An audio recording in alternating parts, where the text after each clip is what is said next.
Be me, 19-year-old Femanon, who unironically thinks life is an anime.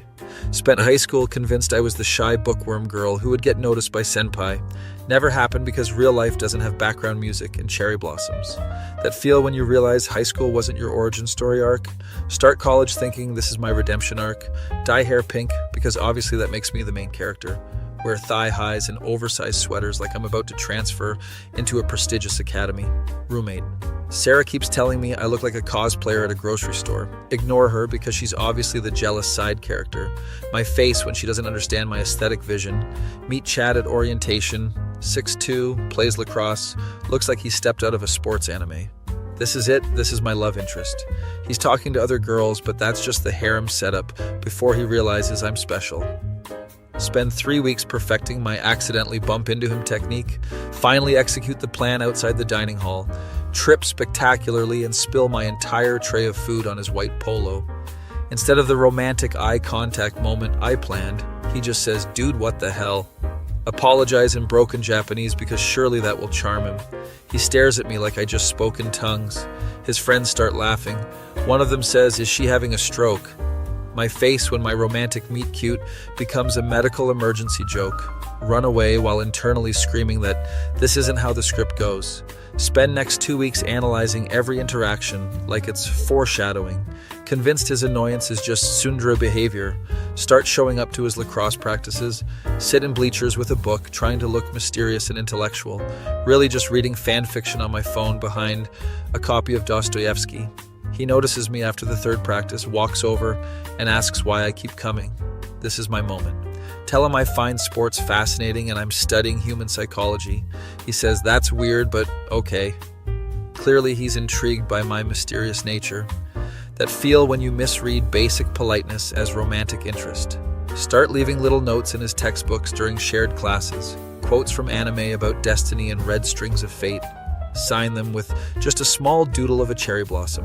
Week later, he confronts me after psychology class. "Hey, pink hair girl, are you the one leaving these weird notes?" Deny it while blushing furiously because this is the confession scene setup.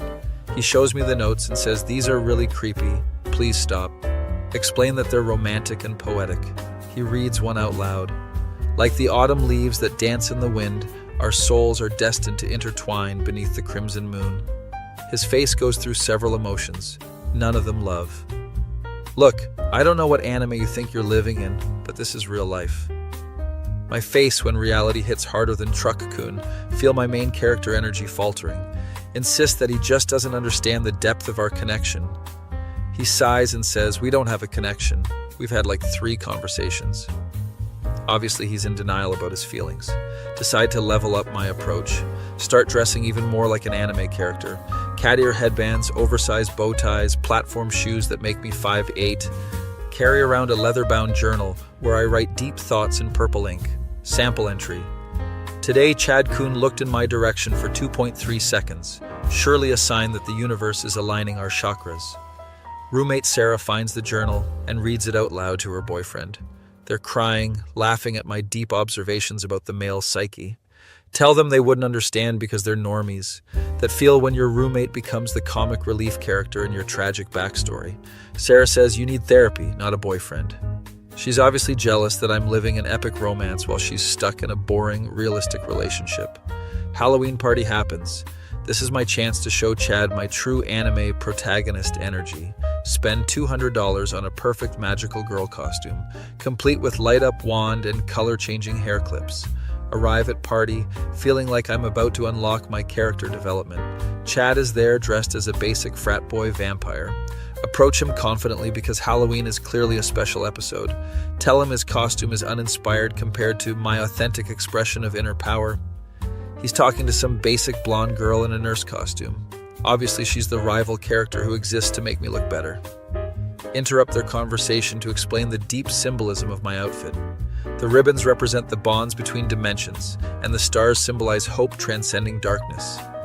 They both stare at me. Blonde girl whispers something to Chad, and he laughs and says, "Sorry, we're kind of in the middle of something."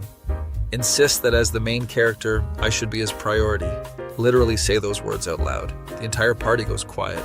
Someone in the background says, "Did she just call herself the main character?"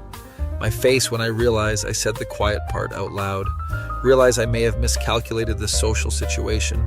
Chad looks genuinely concerned now. Look, I think you might be confused about a lot of things. He turns back to Nurse Girl and they walk away together. Spend rest of party sitting in the corner, journaling about how misunderstood protagonists always face trials. Next week decide to take a more direct approach. Wait outside his dorm building at 6 a.m. because early morning encounters are always meaningful in anime. He comes out for his morning run, sees me and immediately turns around. Chase after him shouting, "Chad-kun, we need to talk about our destiny." Using kun suffix in real life hits different when you're running down a sidewalk.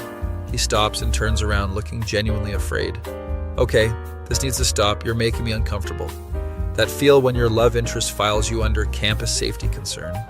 Explain that discomfort is just the first stage of recognizing true love. Pull out a 12-page letter I wrote, explaining our compatibility based on his astrological chart. I don't actually know his birthday, but I guessed based on his lacrosse number. He doesn't even take the letter. Says, "I'm going to be really clear with you. I am not interested. We are not destined for anything. Please leave me alone." Obviously, this is the dramatic rejection that comes before the big romantic revelation. Tell him I'll wait for him to realize his feelings. He says, "Please don't. I'm asking you to stop." Spend next week planning the perfect gesture to show him my devotion. Decide to recreate the famous confession scene from my favorite romance anime. Buy 144 pink roses because that's how many episodes the series had. Arrange them in a heart shape outside the student center. Make a banner that says, "Chad-kun, you are the tuxedo mask to my Sailor Moon." Set up at sunset because lighting is crucial for dramatic moments. Text him to meet me there, claiming it's about a class project. Hide behind a tree, waiting for him to discover my romantic display. He shows up with 2 campus security guards. Apparently someone reported suspicious flower arrangement activity. Watch from my hiding spot as they dismantle my confession setup. Chad is talking to the guards and pointing in different directions. My face when my romantic gesture becomes a security incident. One guard is taking pictures of my banner. This is not how this scene was supposed to go. Decide to reveal myself and explain the romantic nature of the situation.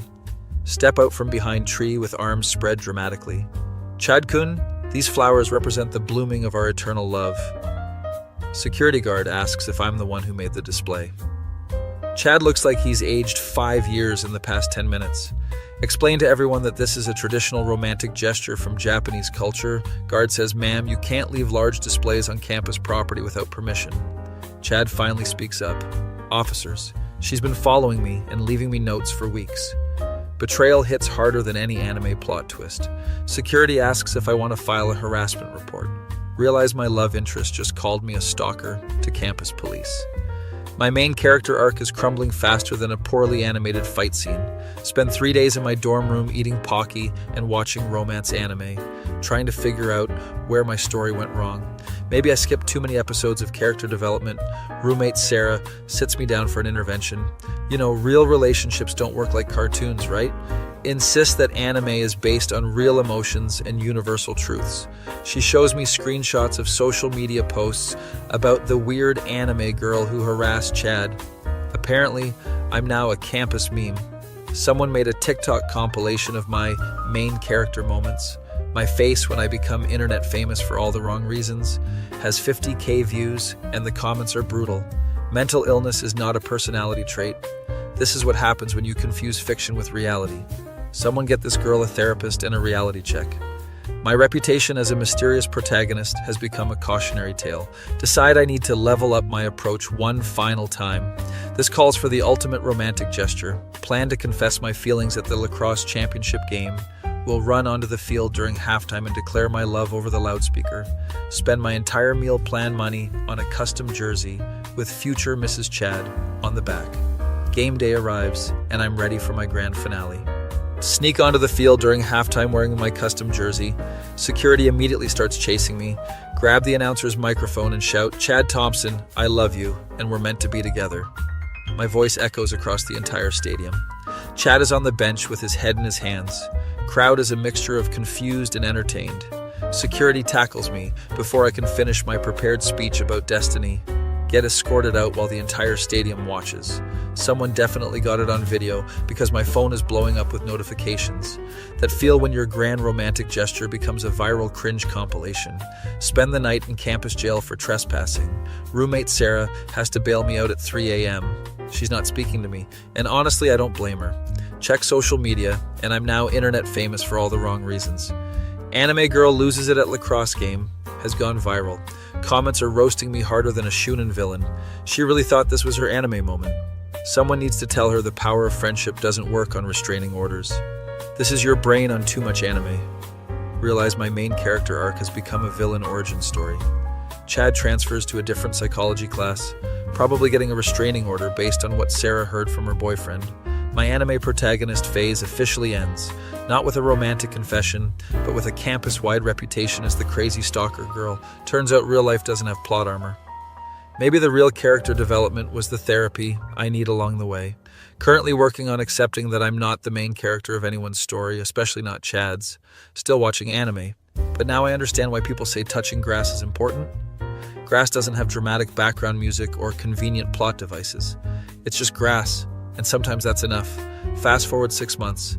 Finally stopped stalking Chad's social media and got actual therapy. Therapist helped me realize anime isn't a life manual. Started going to anime club meetings, ironically, for research. Meet this awkward guy named Kevin who collects vintage figurines. He's explaining the deep lore of some mecha series I've never heard of. Realize he's more autistic about robots than I ever was about romance. That feel when you find someone who matches your energy, but in a healthy way. We bond over our shared experience of being campus weirdos.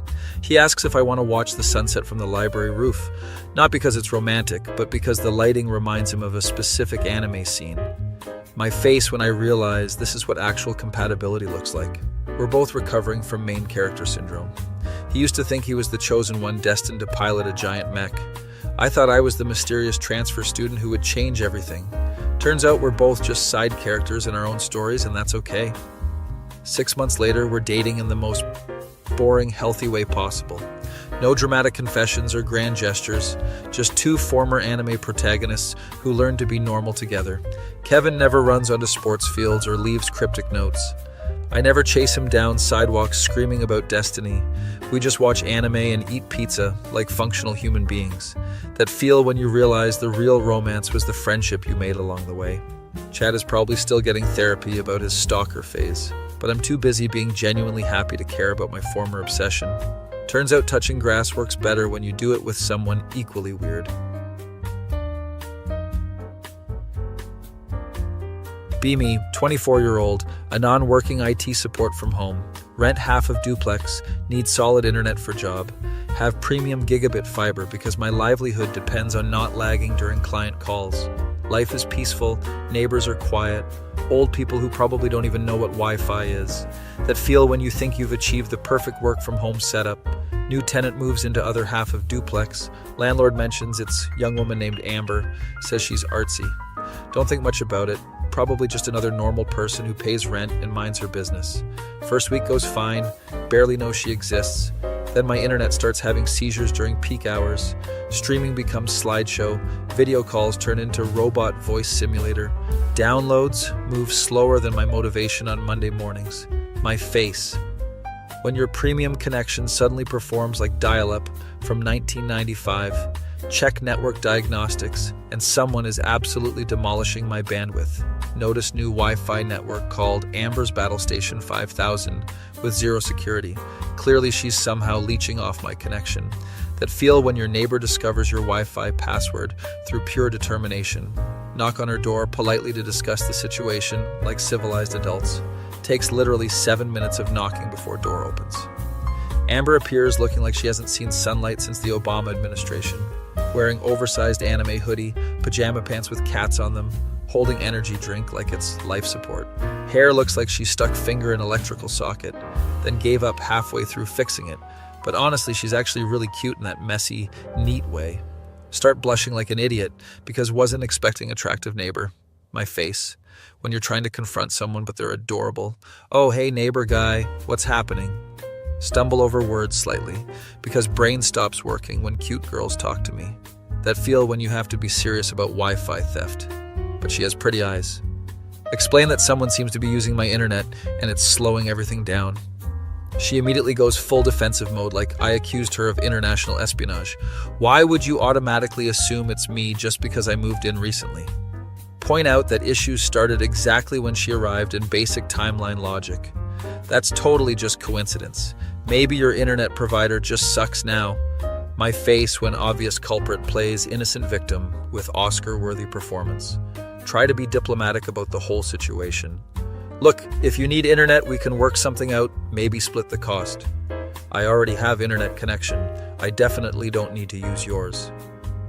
Ask why my monitoring shows massive usage spikes during her active hours. Maybe you should invest in better security instead of blaming innocent neighbors. That feel when someone gaslights you about your own network logs. Decide to change Wi-Fi password to something more secure and see what happens. Peace returns for exactly 18 hours. Then connection issues come back worse than before. Check router logs and somebody is running password, cracking software. My face. When your neighbor escalates to full cyber warfare over free internet, march back to her door, this time significantly less polite. You're literally attacking my network now. This needs to stop immediately. Prove it. You can't just accuse random people without concrete evidence. Show her screenshots of attack attempts with timestamps from network monitoring. Literally anyone could be doing that. Hackers target home networks all the time. She's really going to play dumb about attacks coming from the house next door. The attacks are originating from inside your residence. That's harassment, and I could totally call the police about this. That feel when victim becomes perpetrator in her alternate reality. Decide to document everything for potential landlord complaint. Set up proper network monitoring to track all intrusion attempts with timestamps. Enable logging for every device that tries to connect to track patterns. Amber apparently interprets this as declaration of total war. My internet starts getting hit with constant attacks during work hours. Video calls with clients become impossible. Streaming services buffer every 3 seconds. She's literally trying to destroy my ability to work over free Wi-Fi access. My face. When your neighbor becomes domestic cyber warrior over internet bills, call ISP for technical support. They suggest changing passwords and enabling security features. Explain that I already did that and someone is actively launching coordinated attacks. Tech support person. Says that sounds like police matter beyond their expertise. Realize this situation has escalated way beyond normal neighbor dispute territory. Confront them to Amber one final time before involving external authorities. And you're attacking my network during work hours. This is affecting my employment. I have absolutely no idea what you're talking about. You're being completely paranoid. Show her detailed logs of attack patterns perfectly matching her sleep schedule. That could literally be anyone. You can't prove I'm doing anything wrong. The timing perfectly matches when you're awake and online. So now you're stalking my daily schedule. That's actually really creepy behavior. That feel when presenting evidence somehow makes you the villain. She slams door in my face. Attacks intensify within 1 hour. Now she's running attacks around the clock, not just during work time. My face when petty neighbor dispute becomes full-scale information warfare. Start researching legal options for cyber harassment and network intrusion. Document everything with timestamps, attack types, bandwidth theft logs, screenshot evidence. Contact landlord with comprehensive evidence of disruptive and potentially illegal activity. Have you tried just talking to her about it like adults? Explain that talking resulted in immediate escalation to cyber attacks. Well, I can't really evict someone just for internet problems. That feel when your landlord doesn't understand cybercrime is actual crime. Decide to implement nuclear option with enterprise-grade network security. Set up honeypot networks specifically designed to catch intrusion attempts. Enable aggressive intrusion detection that automatically logs everything.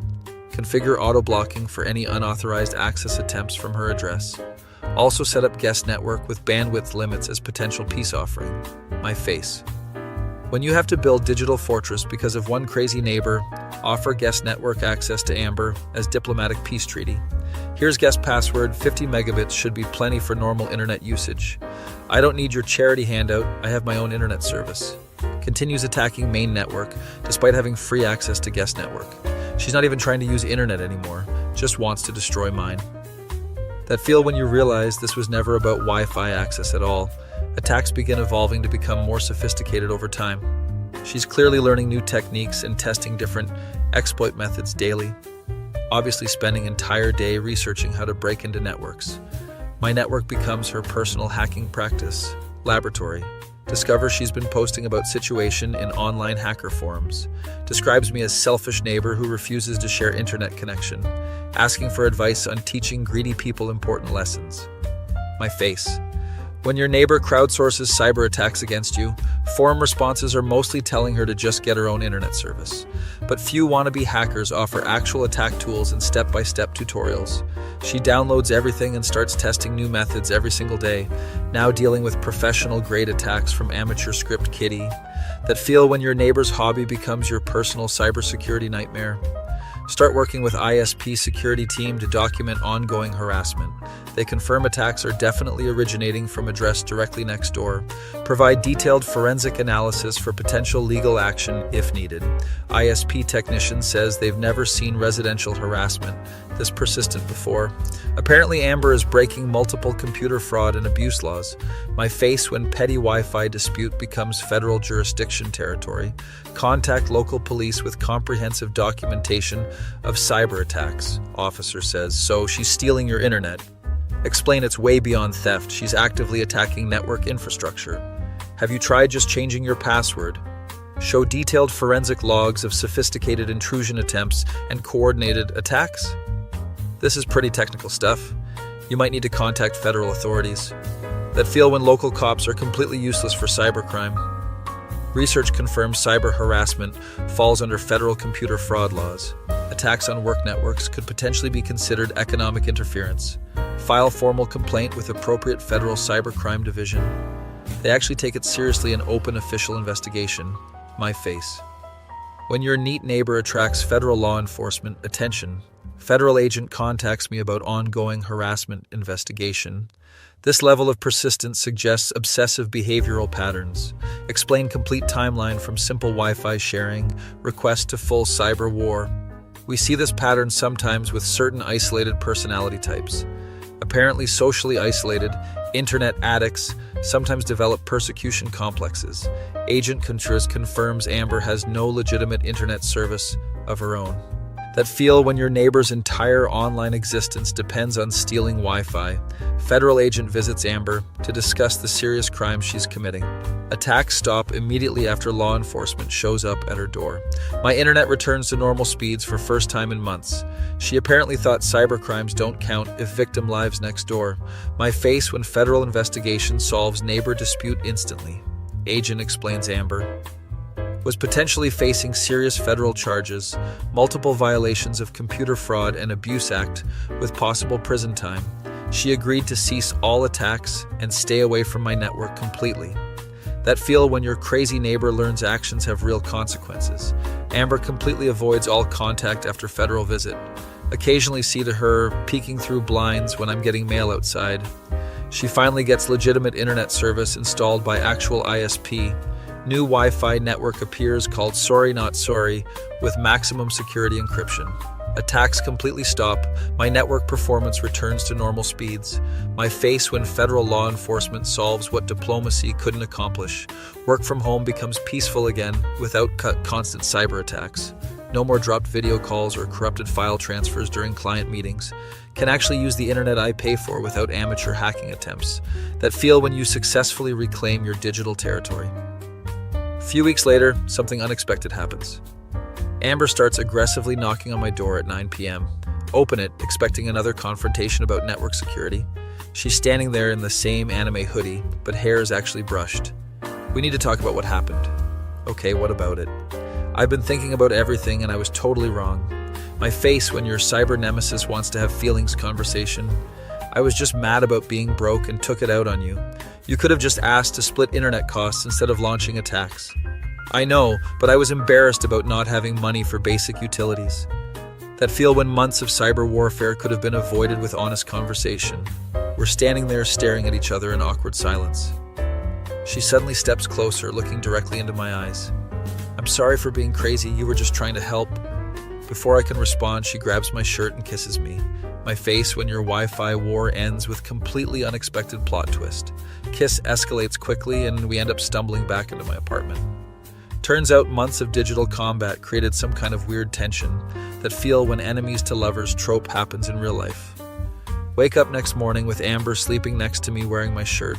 She's actually pretty cute when not launching cyber attacks. My face when you realize your neighbor was just lonely and acting out. She officially moves in 2 weeks later and we split all utilities. Now she uses my internet legally and helps optimize network security. Her hacking skills are actually useful for legitimate purposes that feel when your biggest problem becomes your best solution. Still work from home but now have live in IT support. Amber handles all network maintenance and keeps hackers away. Turns out she's actually genius with computers, just was bored and broke. My face when your cyber stalker becomes your system administrator. Landlord is confused but happy. We solve noise complaints. Neighbors think we're a weird couple but mind their own business. Amber still wears anime hoodies, but now they're clean ones that feel when finding love through Wi-Fi warfare wasn't on your bingo card. She occasionally mentions how crazy she was during hacker phase. I can't believe I spent 3 months trying to destroy your internet. I can't believe federal agents had to get involved over Wi-Fi sharing. Now we laugh about it, but probably shouldn't tell people how we met. My face when your origin story involves computer crimes and federal investigations. Internet works perfectly, and we have best network security in neighborhood. Amber keeps learning new cybersecurity techniques for fun instead of evil. Sometimes other neighbors ask for help with their internet problems. We've become unofficial IT support for entire block that feel when your relationship starts with cyber warfare and ends with tech support business. Still can't believe months of hacking attacks led to finding actual love. Amber says she knew I was cute but was too proud to just ask for help. Apparently launching cyber attacks was easier than admitting she was broke. My face when social anxiety manifests as federal computer crimes. Now we have joint bank account and she pays half of everything. No more checking bank balance or worrying about utility bills alone. She handles all technology problems and I handle all adult responsibilities. Perfect partnership based on mutual weird skills and shared trauma that feel when your Wi-Fi war story becomes unlikely romance novel. Amber still posts in hacker forums, but now helps people with legitimate problems. Uses her powers for good instead of neighborhood chaos. Sometimes former forum friends ask what happened to her vendetta against me. She tells them we worked things out but doesn't elaborate. My face when your girlfriend's dark past involves trying to ruin your life. Federal agent occasionally checks in to make sure everything is peaceful. Tells us our case was most unusual because proximity and resolution. Most cyber criminals don't end up dating their victims. We send him Christmas cards now because he basically played matchmaker that feel when federal law enforcement accidentally creates your love story.